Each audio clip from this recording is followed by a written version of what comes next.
Hi అండి. Praise lord. ఎలా ఉన్నారు? చాలా రోజులు అయిపోయిందండి వీడియో పెట్టి.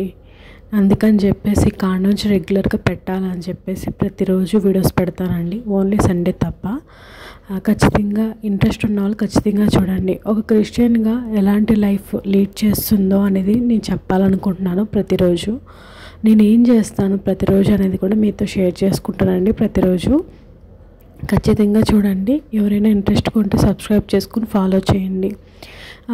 అలాగే ఫస్ట్ ఇంకా మార్నింగే లేచానండి. లేచిన తర్వాత ఫ్రెష్ అప్ అయిపోయి ఇంకా మార్నింగ్ ఎగ్స్ తిందామని చెప్పేసి 2 ఎగ్స్ అయితే బాయిల్ చేసుకుంటున్నాను అనమాట.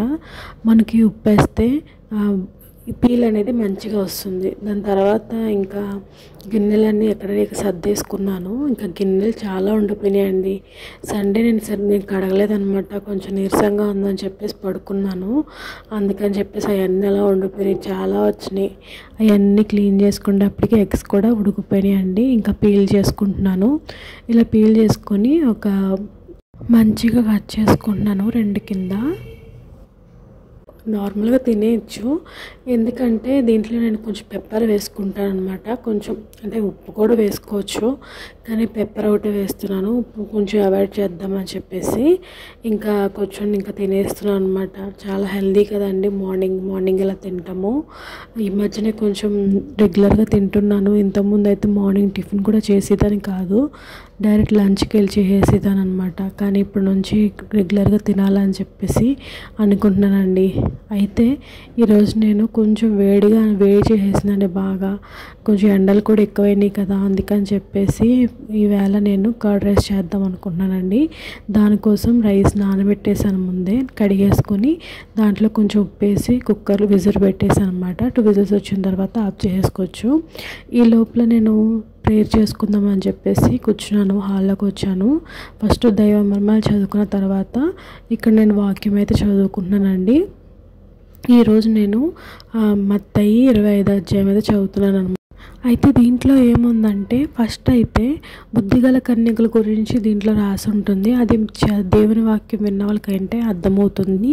దీని గురించి ఎక్స్ప్లెయిన్ చేయండి అంటే ఖచ్చితంగా ఎక్స్ప్లెయిన్ చేస్తానండి, మీరు కామెంట్ చేయండి. దాని తర్వాత 5 అంటే తలాంతులు ఇస్తాడనమాట.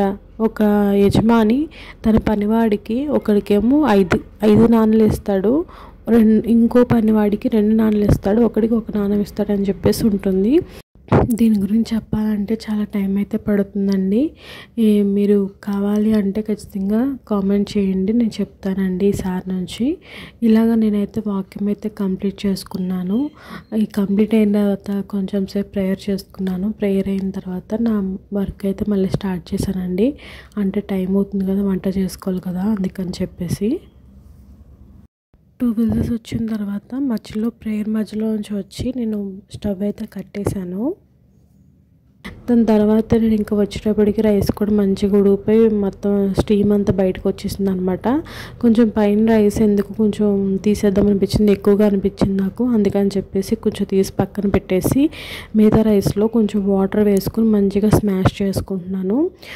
ఎందుకంటే మనం చేసేది కర్డ్ రైస్ కాబట్టి కొంచెం రైస్ అనేది కొంచెం మెత్తగా ఉండాలి కదా, అందుకని చెప్పేసి కొంచెం మెత్తగా నేను స్మాష్ చేసుకుని ఒక గిన్నెలో తీసుకొని కొంచెం చల్లారిన తర్వాత ఫ్రిడ్జ్లో అయితే పెట్టుకున్నాను అనమాట.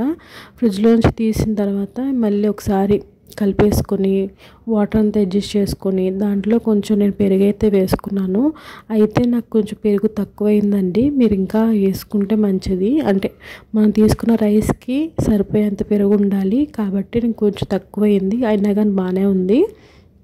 ఇంకా తీసుకున్న తర్వాత ఒకసారి మంచిగా కలిపేసుకొని దాంట్లోనే కొంచెం ఉప్పు వేసుకుని పక్కన పెట్టుకున్నానండి. మరి తాలింపు కోసం అని చెప్పేసి ఫస్ట్ అయితే ఇలా పచ్చిమిర్చి అయితే సన్నగా చిన్నగా కట్ చేసుకుంటున్నాను. దాంతోపాటుగా నాకు పొడుగ్గా ఉంటే బాగుంటుంది కదా, అందుకని చెప్పేసి కొన్నేమో ఇలా పొడుగా కట్ చేసుకున్నానండి. దాంతోపాటు కరివేపాకు కూడా కొంచెం చిన్నగా కట్ చేసి పెట్టుకున్నాను. అదేనండి, అల్లం కూడా రెడీ చేసి పెట్టుకున్నాను.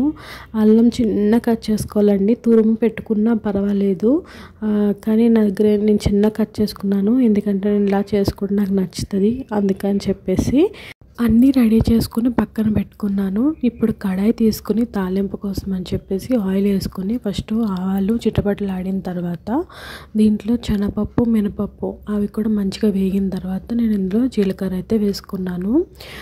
దాని తర్వాత అవి కూడా మంచిగా వేగిన తర్వాత దీంట్లో కొంచెం తురుము పెట్టుకున్న అంటే చిన్నగా కట్ చేసి పెట్టుకున్న పచ్చిమిర్చి, దాంతోపాటు అల్లం కూడా వేసుకుని మంచిగా వేగనిచ్చిన తర్వాత పొడిగా కట్ చేసుకున్న పచ్చిమిర్చి, దాంతోపాటు ఎండుమిర్చి కూడా వేసుకొని రెండు మంచిగా వేగిన తర్వాత కొంచెం లైట్గా ఉప్పు వేసుకుంటే బాగుంటుంది.